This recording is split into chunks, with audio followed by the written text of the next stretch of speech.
మరి నా సోదరుడు ఆనాడు ఉద్యమంలో చూసినాను, మళ్ళా ఇవ్వాలో చూస్తున్నాను. ఎందుకంటే మనం అనుకున్న సమస్యలన్నీ సాధించుకుంటూ వెంటనే పెండింగ్ లో ఉన్న డిఏలను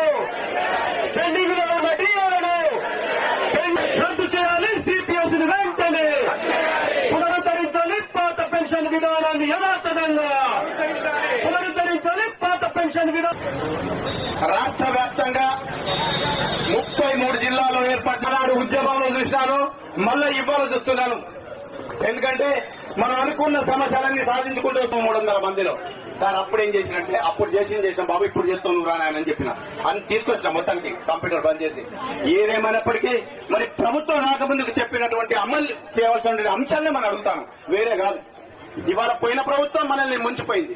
సరే ఈ ప్రభుత్వం మనల్ని ఉద్యోగులను కాపాడుకుంటుందేమంటే 3 సంవత్సరాలు నాల్చి లాస్ట్ కు మనం పోతాంటే ఊకే విడ్డా ఆగండి ఫైనాన్షియల్ బాగలేదు, ఆగండి ఫైనాన్షియల్ బాగలేదంటే ఇప్పటికి బ్యాక్ 3 సార్లు వచ్చాం. ఇది 4వసారి. నేను సోదరి మిత్రులు మీ అందరూ కూడా తెలియజేస్తానా, ఎందుకంటే ఊక హైదరాబాద్ తిరుగుతున్నారు కాబట్టి మన యొక్క జాయింట్ యాక్షన్ కమిటీలో 200 సంఘాలు మిత్రులు చెప్పినట్టు అక్కడ బందీగా చేస్తున్నా. ఇది మాత్రం బాగా మీరు తీసుకోపోవాలి. మీడియా పరంగా ఇలా పేపర్లలో మా ఆవేదనను తీసుకోపోండి, మా బాధను తీసుకోపోండి, మా కోరికలను తీర్చాలనుకో ఖచ్చితంగా గెలిపిస్తాను కూడా.